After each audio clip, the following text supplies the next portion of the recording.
ሰላም ጤና ይስጥልኝ ተወደዳችሁ ተመልካቾቻችን ከከፋ ቴሌቪዥን የሰዓቱን ዜናዎች ይዘን ቀርበናል። ከዜናዎቹ ጋር ቤቴሌም መምሩ ነኝ። አብራችሁን ቆዩ።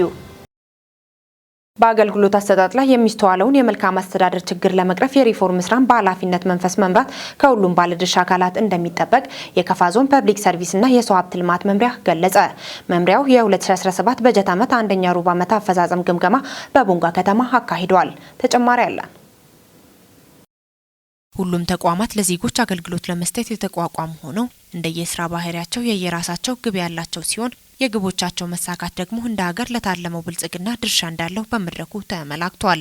በመድረኩ ተገኝተው ንግግር ያደረጉት የከፋ ዞን ፐብሊክ ሰርቪስና የሰው ሀብት ልማት መምሪያ ኃላፊ አቶ መስፍን መሸሻ የ2017 ዓመተ ምህረት አንደኛ ሩብ ዓመት አፈጻጸሞችን አብራርተዋል። በተለይ በአንደኛ ሩብ ዋና ትኩረት አድርገን እንገመግማለን ብለን ያሰብነው ከተቋማችን ተልዕኮ አንጻር ለተቋማችን የተሰጠ ተልዕኮ አለ። ለፐብሊክ ሰርቪስ ተቋማት ማለት ነው። ፐብሊክ ሰርቪስ ተቋም ያው በየደረጃ ያሉ የመንግስት ተቋማትን ድጋፋዊ ክትትል ያደርጋል። ችግሮች ካሉ እንዲታረሙ ያደርጋል። የተሻለ አገልግሎት አሰጣጥ በሁሉም መንግስት ተቋማት እንዲኖር ችግሮች እንዲፈቱ ድጋፋዊ ክትትል የማብቃት የመደገፍ ስራ ይሰራል ነው ብሎ ከዚህ አንጻር ሁሉንም መዋቅሮች ካላቸው ተልዕኮ አንጻር ሁሉም የመንግስት ተቋማት ምን ፈጸሙ የሚል በየደረጃ ያለው የኛ ፐብሊክ ሰርቪስ በወረዳና በከተማ አስተዳደር ያሉ ተቋማት እንዴት ሌሎች ተቋማትን ደገፉ የሚል በዞን ደረጃ ታች ወርደን ድጋፋዊ ክትትል ስናደርግ ትኩረት ያደረግንባቸው አንዱ ትልቁ ስራ የተቋም ተኮር ሪፎርም ስራ የሚባል ስራ አለ። ይሄ ተቋም ተኮር ሪፎርም ስራ ለለውጥ መሳሪያ ነው ተብሎ የሚወሰድ ስለሆነ እንደ ሀገርም ሲገመገም ትልቅ ለውጥ ያመጣል ተብሎ ይጠበቃል። አሁን ካለው ነባራዊ ሁኔታ በጣም የተፋዘዘ ስለነበረ መልሶ ወደ ቦታ መመለስ ስለሚያስፈልግ የተበተነውን አደረጃጀት መልሰን በሁሉም ተቋም አደረጃጀቱ እንዲኖር አድርገን ስለነበረ ዋናው ዓላማው ደግሞ ተግባርን መገምገም ነው። ተግባርን ገምግሞ ተቋም የተጣለባቸውን ተልዕኮ እንዲያሳኩ፣ ግቡን እንዲያሳኩ፣ አገልግሎት አሰጣጥ የተሻለ እንዲሆን፣ ተገልጋዩ እንዲረካ እንደ የመልካም አስተዳደር ችግሮች እንዲፈቱ ስለሆነ እቅድ አፈጻጸሙን የሚገመግም ስለሆነ ይሄኛው አጀንዳ ላይ በጣም ትኩረት እናደርጋለን ነው አንዱ። ሌላኛው የመልካም አስተዳደር ስራዎች ጋር የሚያያዝ ጉዳይ አለ። ሁሉም የመንግስት ተቋም የውስጥና የውጭ የመልካም አስተዳደር ችግሮች ብሎ በአግባቡ እንዲለዩ ከለዩ በኋላ ደግሞ ይህን ችግር በማኔጅመንት እየገመገሙ እንዲፈቱ ከዚህ በፊት በግብ ደረጃ ስለተስማማን የሁሉም መዋቅሮች አፈጻጸም ያለበትን ደረጃ ትኩረት አድርገን ለቀጣይ ለመግባባት አንዱ ትኩረት አድርገን ዛሬ አንዱ ትኩረት አጀንዳ የሆነው እሱ ነው። የጠላ ወረዳ ዋና አስተዳዳሪ አቶ አትርስ ሸታቸው በበኩላቸው በወረዳው አመርቂ ስራዎች መሰራታቸውን ገልጸው የነበሩ ተግዳሮቶችን ተናግረዋል። እስካሁን በተደረሰውም አጠቃላይ መጣ የሚባለው ውጤት ታየ የሚባለው ውጤት በዞናችን ውስጥ እኔም በሚመራበት ወረዳም ጭምር ያለው የሰራተኛው ውጤት ነውና በአካሄድ ሂደት ውስጥ የሚኖሩ የተበላሹ ጉዳዮችም ካሉ እያረሙ እንዲሄዱ እድል ይፈጥራል ብዬ ነው ማስበው። እነዚህን ሂደቶች ስናስኬድ የተለያዩ ያው አስቻይ ሁኔታዎች አሉ። በዛ ልክ ደግሞ ተግዳሮቶች ይኖራሉና እንዳልኩት የአገልግሎት አሰጣጥ ሂደት ላይ ሪፎርም ላይ የውይይት ሂደት የተቆራረጠ መሆን በተገቢና በተቀመጠ ሰሌዳ ጊዜ ሰሌዳ ያለመፈጸም ሁኔታዎች ይታዩ ነበር። እንደተባለው ኢታች ቀበሌም ላይ በስራ አስኪያጅ በኩል የሚታዩ የአገልግሎት አሰጣጥ ክፍተቶች ነዋሪውን ትንሽ ወደ መሬት የሚገፋፉ ነገሮች ነበሩና እነዚህን ችግሮች ለመፍታት አጠቃላይ ወረዳዊ መድረክ በማዘጋጀት ወረዳ ላይ ግምገማ ነክ ስልጠና በመስጠት ከባለሙያዎች ጋር የመግባባት በዚሁም ልክ ደግሞ እንደዚሁም ማነቆ ናቸው ተብሎ የተለዩ አጀንዳዎችን በመለየት በአሰሳ በአጭር ጊዜ በመካከለኛና በረጅም ጊዜ ሊፈቱ የሚችሉ የመልካም አስተዳደር ችግሮችን ለይቶ የመፍታት ስራዎችን ጀምረናል። እርምጃ ሊወሰድባቸው የሚገባውንም አስወስደናል። ከዛ ባሻገር ደግሞ በሴክተር ደረጃ በፐብሊክ ሰርቪስ ተቋም ምን ወሳኝ ስራዎች ይሰራሉ፣ ምን ማነቆች አሉ የሚለውን በአጠቃላይ ባለን 27ቱም ሴክተር ላይ ምን አፈጻጸሞች አሉ የሚለውን ጉዳይ በጋራ የአንደኛ ሩብ ዓመት አፈጻጸም ገምግመናል። የዴቻ ወረዳ ፐብሊክ ሰርቪስና የሰው ሀብት ልማት ጽህፈት ቤት ኃላፊ ወይዘሮ መቤት ከበደ እንደገለጹት በወረዳው የተጀመሩ ስራዎችን በትኩረት ለመስራት ቁርጠኛ መሆናቸውን ገልጸዋል።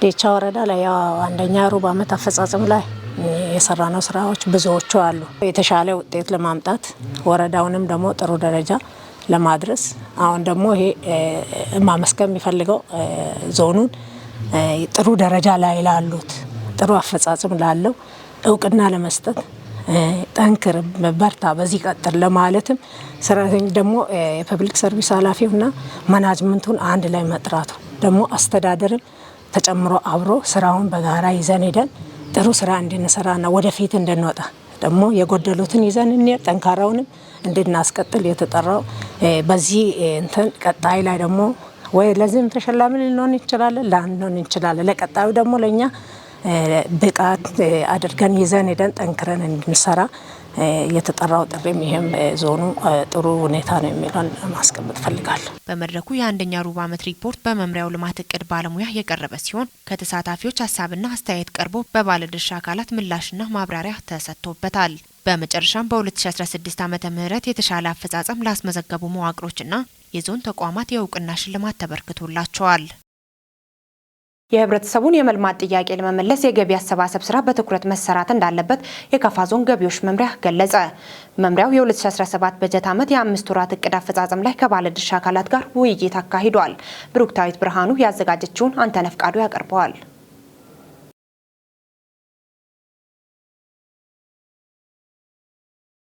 የካፋ ዞን ገቢዎች መምሪያ የ5 ወራት እቅድ አፈጻጸም ሪፖርት ያቀረቡት የደንበኞች አገልግሎት የታክስ አሰባሰብ እና አወሳሰን ዳይሬክቶሬት ዳይሬክተር አቶ አደሜ ቆፕቶ ገቢ ለሁሉም መሰረተ ልማቶችና ማህበራዊ አገልግሎቶች ወሳኝ በመሆኑ ሁሉም ባለድርሻ አካላት የገቢን አቅም አሟጦ ለመሰብሰብ ቁርጠኛ ሆኖ ሊሰሩ እንደሚገባ ተናግረዋል። ከአሰራር ስርዓት ጋር ተያይዘው ከተስተዋሉ ጉድለቶች መካከል የመረጃ ጥራት፣ ዕዳን ትኩረት ሰጥቶ ያለ መሰብሰብ፣ ለግብይት ደረሰኝ ትኩረት ያለ መስጠት የሚሉት ቀጣይ ሊታረሙ ይገባል ብለዋል። የካፋ ዞን ምክትል አስተዳዳሪና የገቢዎች መምሪያ ኃላፊ አቶ ደመላሽ ንጉሴ የ2017 ዓመተ ምህረት በ5 ወር እቅድ አፈጻጸም ወቅት የተከናወኑ ዋና ተግባራትን ተናግረዋል። 2017 የገቢዎች መምሪያ አጠቃላይ ተግባራትን በሚመለከት ዛሬ ባለድርሻ አካላት ጋር ውይይት እያደረግን ነው። ስለዚህ በመጀመሪያ ወደ ተግባር ከመግባታችን በፊት አጠቃላይ በበጀት ዓመቱ መሰራት ያለባቸውን ስራዎች ውይይት አድርገን ከውይይት ባሻገር የግብ ስምምነትም በሁሉም መዋቅሮች ላይ አድርገናል። በዚህ ላይ መግባባት ተፈጽሞ ወደ ተግባር ሂደት ውስጥ የገባንበት ሁኔታ አለ። እንግዲህ ተግባራችን ከጀመርን አሁን 5 ወር ነው። አጠቃላይ በአመት እንሰበስባለን ብለን ያቀድነው 2.8 ቢሊዮን ነው። እስካሁን ድረስ ወደ 1.1 ቢሊዮን ብር ሰብስበናል። ከአመቱ አንጻር ወደ 40% ላይ እንገኛለን። ከ5 ወሩ አንጻር ከ98% በላይ መፈጸም የቻልንበት ሁኔታ ነው ያለው። ስለዚህ እንዳጠቃላይ ይሄን እቅድ ስናቅድ ገቢ ምንጮች ከምንድን ነው የምንሰበስበው የሚለውን ስናስብ መደበኛ ገቢዎች አሉን። መደበኛ ገቢ ውስጥ ደግሞ ቀጥተኛ እና ቀጥተኛ ያልሆኑ ታክሶች አሉ። በተለይ ከተለያዩ የገቢ ምንጮች ገቢያችን ይሰበሰባል። ከዛ አኳያ አንዱና ዋነኛው በተለይ ቀጥተኛ ካልሆኑ ታክሶች ቫትና ቲኦቲ የሚባለው ነው። ከዛ ውጪ ቀጥተኛ የሆኑ ታክሶች አሉ። አጠቃላይ አሁን ባለው ነባራዊ ሁኔታ በጥሩ ሁኔታ የሰበሰብን ያለንበት ሁኔታዎች ነው አሉት። አቶ ደመላሽ አክለው በአፈጻጸም ወቅት የነበሩ ተግዳሮቶችን አብራርተዋል። በእቅድ ሂደት ውስጥ ያሉ ተግዳሮቶች አንዱና ዋነኛ በተለይ ቅድም እንዳልኩት ቀጥተኛ ታክስ ለመሰብሰብ በተለይ የግንዛቤ ችግሮች አሉ።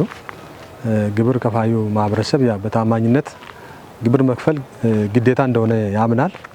በዚህ ሂደት ውስጥ ደግሞ ጥቂት የሚባሉ ገና የግንዛቤ ያስተምሮ ስራ መስራትን የሚጠብቁ ከፋዮች እንዳሉ እንገነዘባለን። ከዛ አኳያ ይህን አመለካከት ላይ በደንብ መስራት ጠቃሚ ነው የሚለውን ሀሳብ አንስተን ውይይት ያደረግንበት ሁኔታ አለ። ከዛ ውጭ ደግሞ ደረሰኝ የመስጠት የመቀበል ባህላችን ከጊዜ ወደ ጊዜ መሻሻል እንኳን ቢኖርም ደካማ ነው የሚል እምነት አለን። ደረሰኝ መቁረጥ በተለይ እንዲቆርጡ ህግ የሚያስገድዳቸው የደረጃ አለተዋና ለግብር ከፋዮች አሉ። እነዚህ በተገቢው ለሽያጭ ከመስጠት አንጻር ሰፊ ጉድለት አለ። ይሄ ደግሞ አንዱ የአስተምሮ ስራ እየሰራን ነው። ከዛ አለፍ ሲል ደግሞ የህግ ተገዥነት ስራዎች በአዋጁ መሰረት እየተፈጸመ ያለበት ሁኔታ አለ። ሶስተኛ ደረጃ ገቢ ምንጮችን አሟጦ ከመሰብሰብ አንጻር ሰፊ ችግር አለ።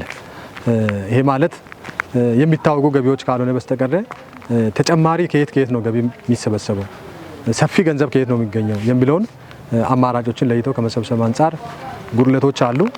መጨረሻ ላይ ያው በተለይ የህግ ተገዥነትን በተገቢው ተግባራዊ ከማድረግ አንጻር አዋጆችን ወደ ተግባር ከማውረድ አንጻር ሰፊ ጉድለት አለና ይህን ለማስተካከል እንደ መምሪያ ውይይት በጣም አስፈላጊ ስለሆነ በዚህ ልክ እየተሰራ ያለበት ሁኔታ ነው ያለው። በቀጣይ ከእቅድ በላይ ለማከናወን የሚመለከታቸው አካላት ድጋፍ እንዲያደርጉም አሳስበዋል። እቅዳችን ለማሳካት የባለድርሻ አካላት ሚና በጣም የጎላ ነው። ይህን ስንል እያንዳንዱ ባለድርሻ አካላት ኃላፊነቱን ሊወጣ ይገባል። ለዚህም ዛሬ እያንዳንዱ ባለድርሻ አካላት ጠርተናል። ከዚህ አንጻር አንደኛ ቅድም ካልናቸው ችግሮች አኳያ በግንዛቤ ደረጃ ያለውን ስራዎች በጋራ መስራት አለብን የሚል እምነት አለኝ። ከዚህ አንጻር በተለይ የፖለቲካ የሚመሩ አመራሮችም ዛሬ መድረክ ላይ ነበሩ። ፖለቲካ ላይ መሰራት ያለባቸው ጉዳዮች ላይ መስራት አለባቸው። ግንዛቤ ማስጨበጥ ጉዳይ ላይ ግብርን በታማኝነት ከመክፈል አንጻር ያለውን ፋይዳ በደንብ ማስተማር ያስፈልጋል። ይሄን በጋራ ለመስራት መስማማት ላይ የተደረሰበት ሁኔታ አለ። በሌላ በኩል የንግድ ዘርፍ ማህበራት የሚባሉ አሉ። እኛ ከንግድና ኢንቨስትመንት ጋር የጋራ ውይይት ጠዋትም አድርገናል። ቀጣይም ይሄ ዘርፍ በጋራ የሚሰራ ስለሆነ እነዚህ ደግሞ መንግስትና ግብር ከፋዩ መካከል እንደ ድልድይም የሚያገለግሉ ስለሆነ ንግድ ዘርፍ ማህበራትም ትኩረት ሰጥተው መስራት አለባቸው። ከዛ ውጪ ምክር ቤቶችም አሁን ባልናቸው መሰረት በተለይ የህዝቡን ልማት ጥያቄ ምላሽ ለማግኘት ገቢ መሰብሰብ አስፈላጊ ነው። ለዚህ ደግሞ የጋራ ጥረት የሚፈልግ ስለሆነ ምክር ቤቶችም በየምክር ቤት ውይይት ላይ እያነሱ እንዲደግፉ ኃላፊነት መስጠት ያስፈልጋል። የካፋ ዞን ምክር ቤት ዋና አፈ ጉባኤ የተከበሩ አቶ ግርማ ደፋር ከገቢ አሰባሰብ ጋር ተያይዞ የሚስተዋሉ ጉድለቶችን በማረም የገቢን አቅም ለመጨመር ሁሉም ባለድርሻ አካላት የበኩላቸውን ሚና እንዲወጡም ጠይቀዋል። ለአንድ ሀገር እድገት ገቢ አስፈላጊ በመሆኑ ገቢን ለማሳደግ መንግስት እያደረገ ያለው አበረታች ተግባራት ከመደገፍና ከማገዝ አንጻር የሚመለከታቸው ባለድርሻ አካላት ሚናቸውን ሊወጡ እንደሚገባም ዋና አፈ ጉባኤው አሳስበዋል። በባለፈው ክረምት ወራት የወጣቶች በጎ ፈቃድ አገልግሎት ከ200 ሚሊዮን ብር በላይ የሚገመት ተግባር ማከናወን መቻሉን የካፋ ዞን ሴቶች ህጻናት ወጣቶችና ማህበራዊ ጉዳይ መምሪያ ገለጸ። በዚህም ከ663 ሺህ በላይ የማህበረሰብ ክፍሎች ተጠቃሚ መሆናቸውም ተመላክቷል። መምሪያው በጎነትና አብሮነት ለኢትዮጵያ ከፍታ በሚል መሪ ቃል የ2016-17 ዓ.ም የክረምት ወራት የወጣቶች በጎ ፈቃድ አገልግሎት ማጠቃለያና ቀጣይ ማስጀመሪያ መርሃ ግብር አካሂዷል። ምህረት ማሞ በካፋ ዞን ሴቶች ህጻናትና ወጣቶች ማህበራዊ ጉዳይ መምሪያ በክረምት በጎ ፈቃድ አገልግሎት ስራም 663937 የተለያዩ ማህበረሰብ ክፍሎችን ተጠቃሚ አድርጓልም ተብሏል። መድረኩን በንግግር የከፈቱት የካፋ ዞን ዋና አስተዳዳሪ አቶ እንደሾ ከበደ እንዳሉት የበጎ ፈቃድ አገልግሎት ስራ በክረምት ወራት ብቻ ሳይሆን በበጋ ወራትም ተጠናክሮ እንዲቀጥል ተናግረዋል። በመድረኩ ላይ ንግግር ያደረጉት የካፋ ዞን ሴቶች ህጻናትና ወጣቶች ማህበራዊ ጉዳይ መምሪያ ኃላፊ ወይዘሮ መዓዛ ኃይለማርያም ባለፈው ክረምት ወራት ወጣቶች በጎ ፈቃድ አገልግሎት ስራ 210 ሚሊዮን ብር በላይ የሚገመት ስራ ተሰርቷልም ብለዋል። በመድረኩ ከተሳተፉት ውስጥ ያነጋገርናቸው ባለፉት የስራ ጊዜያቶች ውስጥ ያጋጠማቸውን ተግዳሮቶችና ጥሩ ተሞክሮ ነው ያሉትንም አንስተዋል። ያጋጠሙ ክረምት ውስጥ ያጋጠሙ ችግሮች እንደ 2016-17 የለም ብዬ ነው የሚያስበው። ለምን ከዚህ በፊት ያው የግንዛቤ ችግሮች ነበሩ። ሰው ከሰራ በኋላ የሆነ ከዚህ በፊት የነበረው የተለያዩ ጥቅም የመፈለግ ሁኔታዎች ከዚህ በፊት ነበሩ። ግን 2016-17 ስንሰራ ምንም ያጋጠሙን ችግሮች የሉም። ለምን መጀመሪያ አዌርነስ ላይ ሰርተናል ማለት ነው። አዌርነስ ሰርተናል። መደገፍ የሚገባቸው ሰዎች እንዲደግፉ አድርገናል። መስራት የሚገባቸው ሰዎች እንዲሰሩ አድርገናል።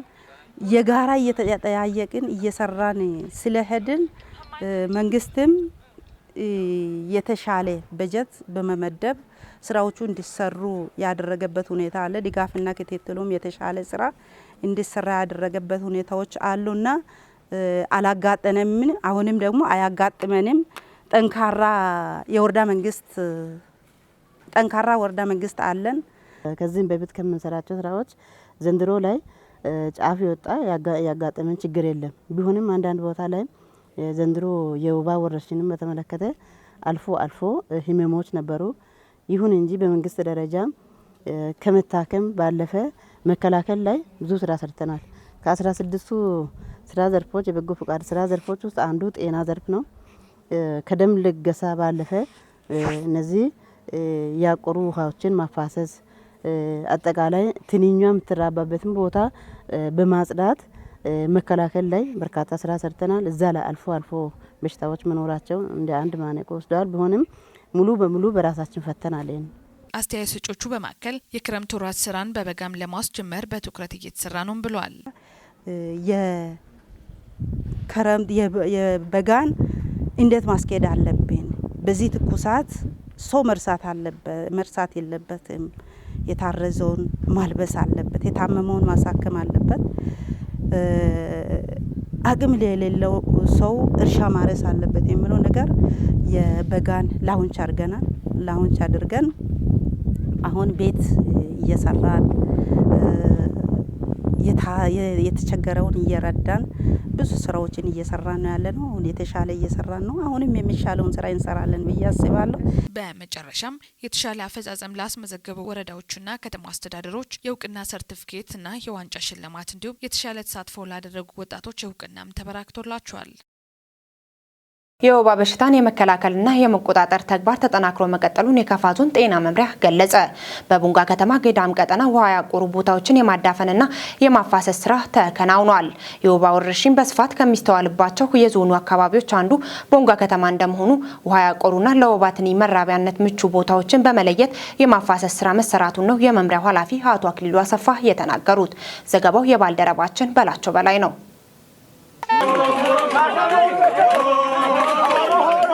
የወባ ወረርሽኝ በስፋት ከተስተዋለባቸው የዞኑ አካባቢዎች አንዱ የቦንጋ ከተማ መሆኑን ያነሱት የከፋ ዞን ጤና መምሪያ ኃላፊ አቶ አክሊሉ አሰፋ በወረርሽኙ ምክንያት እየደረሰ ያለውን ጉዳት ለማስቆም በከተማዋ ውሃ ያቆሩና ለወባ ትንኝ መራቢያነት ምቹ ሆነው የተገኙ 7 ቦታዎችን የመለየት ስራ መሰራቱን ገልጸዋል።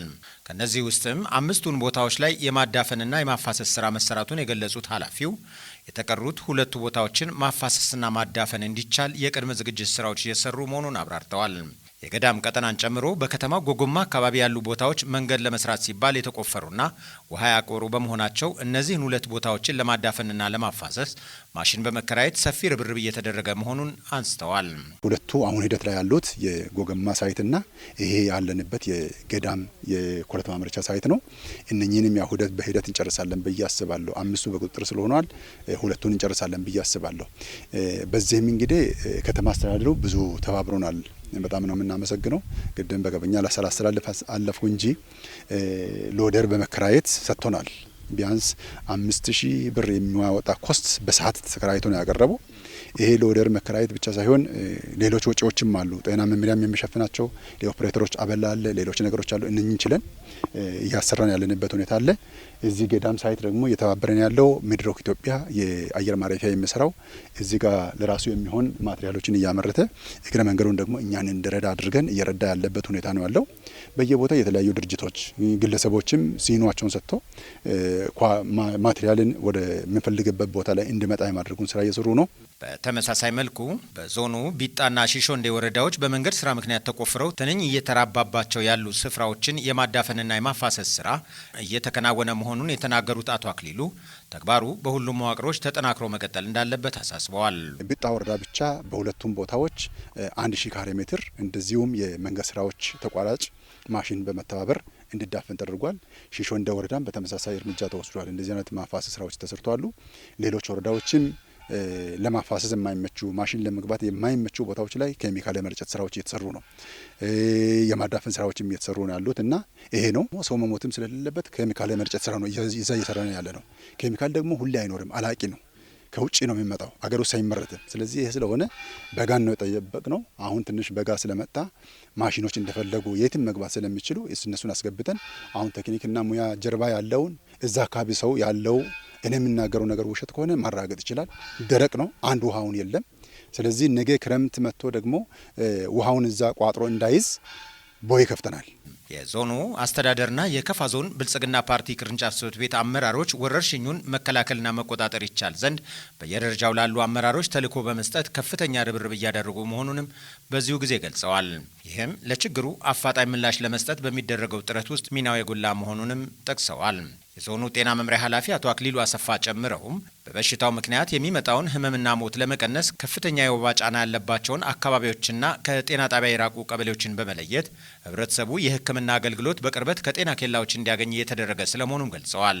የታመመ ሰው በየሰፈሩ ካለ ምልክቱ እስካየለ ድረስ ሌላ ነገር ማሰብ የለበትም። መታከም ነው ያለበት። ይሄ ወባ አይደለም ምናምን የሚባል ነገር አይሰራም። ምክንያቱም ወባ ባይሆን ኖሮ የወባ መድኃኒት የወባ መከላከያ ወይም የወባ ማዳኛ መድኃኒት ሰጥተን ባልዳነ ነበር። ሰው በ2 ቀን በ3 ቀን እየዳነ ነው ወዲያው ነው። ምክንያቱም እድናለሁ ብሎ እየሞከረ በየት መሞት የለበትም፣ መጎዳት የለበትም። የወባ ፕላዝሞዲየሟ በጣም የምትጠቀመው የደም ህዋሳችንን ነው። ቀይ የደም ህዋሳችን ስለሆነ ያንን መጣ ጨርሳ እንዳትጎዳቸው ቶሎ ብሎ በየጤና ኬላው በየጤና ጣቢያው በሆስፒታሉ መጥቶ ተመርምሮ ወባ መኖሩ እስከተረጋገጠ ድረስ በነጻ ሕክምናውን ማግኘት ይችላል። በዞኑ ጎባ ወረዳ የኬሚካል ርጭት እየተደረገ መሆኑን የገለጹት ኃላፊው እነዚህን የመከላከያ መንገዶች ተግባራዊ ማድረግ ከተጀመረ ወዲህ ወረርሽኙ እየቀነሰ መምጣቱን ገልጸዋል። አቶ አክሊሉ በቦንጋ ከተማ ለወባ ትንኝ መራቢያ ምቹ ሆነው የተገኙ አካባቢዎችን ለማዳፈንና ለማፋሰስ በተደረገው ጥረት ውስጥ የከተማ አስተዳደሩ ላደረገው ድጋፍ ምስጋና አቅርበው ይህ አይነቱ በጎ ተግባርና እገዛ በሁሉም ወረዳዎችና የከተማ መስተዳደሮችም ተጠናክሮ መቀጠል እንዲችል ጥሪ አስተላልፈዋል። ሮብን ለወባ ካፋ እንግዲህ ትልቁ መሪ ቃል አድርገን እየሰራን ያለንበት ነው። ሮብን ብቻ መጠበቅ ሳይሆን በየቀኑ ቆሻሻ ከቤት የሚወጣውን በማፋሰስ በማዳፈን ሁሉም ልተባበረን ይገባል። የበሽታውን ስርጭት አስቀድሞ መግታት ካልተቻለ ለከፍተኛ ህመምና ሞት ሊዳርግ እንደሚችል የገለጹት የቦንጋ ከተማ አስተዳደር ጤና ጽሕፈት ቤት ኃላፊው አቶ አለሙ ብርሃኑ ለዚህም እንዲያግዝ የአልጋ ጎበርን በአግባቡ መጠቀምና አካባቢን ማጽዳት ያስፈልጋል ብለዋል። በከተማው በሁሉም ቀጠናዎች የማፋሰስና የማዳፈን ተግባር መቀጠሉን የተናገሩት አቶ አለሙ ሮብን ለወባ በሚል የተጀመረው ንቅናቄ ለውጥ እያመጣ በመሆኑ ሁሉም የዘመቻው አካል በመሆን አካባቢውን ማጽዳት እንዳለበት አሳስበዋል።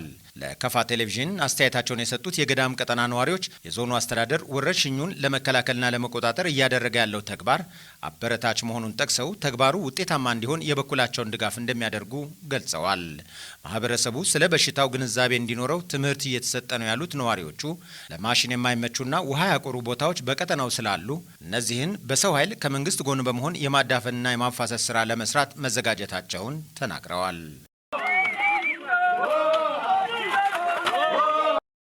አይነ ስውርነት፣ የቆዳ መዥጎርጎርና የእግር እብጠት የሚያስከትለውን የኦንኮሰርኪያሲስ በሽታ ለመከላከል ህብረተሰቡ መድኃኒቱን ተከታትሎ እንዲወስድ የሳይለም ወረዳ ጤና ጥበቃ ጽሕፈት ቤት አሳሰበ። የ2017 የበጀት ዓመት አንደኛ ዙር የኦንኮሰርኪያሲስ በሽታ መከላከያ መድኃኒት እደላን ስኬታማ ማድረግ በሚያስችሉ ጉዳዮች ላይ በወረዳው ከባለድርሻ አካላት ጋር ምክክር አካሂደዋል። ክፍሌ ዓለሙ ከወረዳው መንግስት ኮሚኒኬሽን የተገኘውን ዘገባ ያቀርበዋል። በጥቁር ዝንብ ንክሻ ምክንያት የሚከሰተውን የኦንኮሰርኪያሲስ በሽታ ለመከላከል በአመት 2 ጊዜ ሜክቲዛን የተባለው መድኃኒት ከካርተር ሴንተር ኢትዮጵያ ጋር በመሆን ባለፉት ዓመታት ህብረተሰቡን ባሳተፈ መንገድ መድኃኒቱን መውሰድ ላለባቸው የህብረተሰብ ክፍሎች ማድረስ ተችሏል። በዚህም በህብረተሰቡ ጤና ላይ መሻሻሎች የተስተዋለ ቢሆንም በአንዳንድ የህብረተሰብ ክፍሎችና የመድኃኒት አዳዮች ዘንድ የሚስተዋለውን የግንዛቤ ክፍተት መሙላት አስፈላጊ ሆኖ ተገኝቷል። የሳይለም ወረዳ ጤና ጽሕፈት ቤት ኃላፊው አቶ ከማል ጠይብ በአሰልጣኞች ስልጠና ላይ እንደተናገሩት ስልጠናው ህብረተሰቡ ስለሚወስደው መድኃኒት በአግባቡ እንዲገነዘብ የሚያስችል ከመሆኑም በላይ በእደላ ወቅት አልፎ አልፎ የሚስተዋሉ ችግሮችን ለመፍታት ሚናው የጎላ ነው። በወረዳው ከታህሳስ 12 እስከ 19 2017 ዓ.ም የሚካሄደውን የኦንኮሰርኪያሲስ መድኃኒት እደላ ስኬታማ መሆን እንዲችል ህብረተሰቡ በአማካይ ቦታ ላይ ሆኖ መድኃኒቱን እንዲወስድና መድኃኒቱን መውሰድ ያለባቸው የህብረተሰብ ክፍሎችን የቀበሌ አመራሮች ከጤና ኤክስቴንሽን ሙያተኞችና የመንደር መድኃኒት አዳዮች ጋር በመሆን ኃላፊነታቸውን በተገቢው እንዲወጡ አቶ ከማል አሳስበዋል።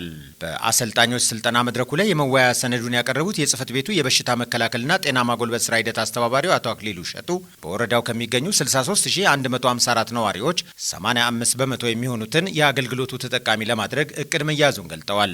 በስልጠናው ወቅት የበሽታው አስከፊነትና መተላለፊያ መንገዶችን እንዲሁም ለበሽታው መስፋፋት ምክንያት የሆኑ ጉዳዮችን በዝርዝር አቅርበው ተመክሮበታል። የሳይለም ወረዳ ረዳት የመንግስት ተጠሪና የብልጽግና ፓርቲ አደረጃጀት ዘርፍ ኃላፊው አቶ አብርሃም ቆጭቶ ከረጂ ድርጅቶች የተገኘውንና በውድ ዋጋ የተገዛውን መድኃኒት ለታለመለት ዓላማ ብቻ በማዋል ያለ ብክነት እንዲታደል ባለድርሻ አካላት ከወትሮ በበለጠ በቅንጅት እንዲሰሩ አሳስበዋል።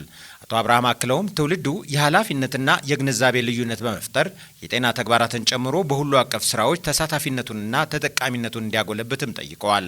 የካርተር ሴንተር ኢትዮጵያ ተወካይ የሆኑት አቶ አዲሱ አለማየሁ በበኩላቸው መድኃኒቱን ከመጠቀም በፊት መወሰድ የሚገባቸውን ቅድመ ጥንቃቄዎች መገንዘብ እንደሚገባና መውሰድ የሚገባው የህብረተሰብ ክፍል ማጣት እንደሌለበት አጽንኦት ሰጥተው አሳስበዋል። ቅድመ መከላከልና በመድኃኒት እድላ ወቅት በቅንጅት በመስራት በኩል ከዚህ ቀደም የተስተዋሉ ችግሮችን ለማረምና ለማህበረሰቡ በተገቢው መንገድ ተደራሽ ለማድረግ የኃላፊነት ሚናቸውን እንደሚወጡ ከሰልጣኞች መካከል አቶ አያና ጂቻና አቶ ኑረዲን ሀሰን ተናግረዋል። የሳይለም ወረዳ ጤና ጽሕፈት ቤት ኃላፊው አቶ ከማል ጠይብ በመጨረሻም የበሽታውን ስርጭት ለመግታት በሚደረገው ጥረት ውስጥ ደከመኝ ሰለቸኝ ሳይሉ የህብረተሰብ ጤና ጉዳይ ያገባኛል በሚል እሳቤ ድጋፍ ሲያደርጉ ለነበሩ መድኃኒት አዳዮችና ሌሎች የጤና ሙያተኞች እንዲሁም ካርተር ሴንተር ኢትዮጵያ ምስጋና አቅርበዋል። በዚሁ የአሰልጣኞች ስልጠና መድረክ ላይ የቀበሌ አስተዳዳሪዎች፣ የተግባሩ ባለቤት የሆኑ የጤና ባለሙያዎች፣ የቀበሌ ጤና ኤክስቴንሽን ሙያተኞችና ሌሎች የሚመለከታቸው ባለድርሻ አካላት ተሳትፈዋል። በአጼ ኃይለ ሥላሴ ዘመን የካፍቾን ይዞታ በመንጠቅ ለወቅቱ የመሬት ከበርቴዎችና ለራሳቸው ያደረጉ የግዛት አስተዳዳሪዎችን በመክሰስ ለዙፋኑ ችሎት ክስ ካቀረቡ የወቅቱ የመብት ተሟጋቾች ጋር በህፃንነት እድሜያቸው በጸሐፊነት የተጓዙትና በ108 ዓመታቸው ታኅሳስ 7 2017 ዓ.ም ያረፉት አቶ ዘውዴ ኃይሌ ጓንጉል ቀብር ወዳጅ ዘመዶቻቸውና የዞኑ ከፍተኛ አመራሮች በተገኙበት በቦንጋ ደብረ ሰላም ቅዱስ ሚካኤል ቤተክርስቲያን ተፈጸመ። አቶ ዘውዴ የ5 ሴቶችና የ3 ወንድ ልጆች አባት ሲሆኑ በርከት ያሉ የልጅ ልጆችና የልጅ ልጅ ልጅ ያዩ የመልካም ስብዕና ባለቤት የሆኑ አዛውንት ነበሩ። ክቡራን ተመልካቾቻችን ለሰዓቱ ያዘጋጀንላችሁ ዜናዎች እስካሁን የተከታተላችሁትን ይመስል ነበር። ዜናዎቹን እየመራው ቤቴ ለመምሩ አብሬያችሁ ቆይታ አድርጌያለሁ። የስፖርት ዘገባዎች የሚቀጥሉ ይሆናል። ሰላም ቆዩልን።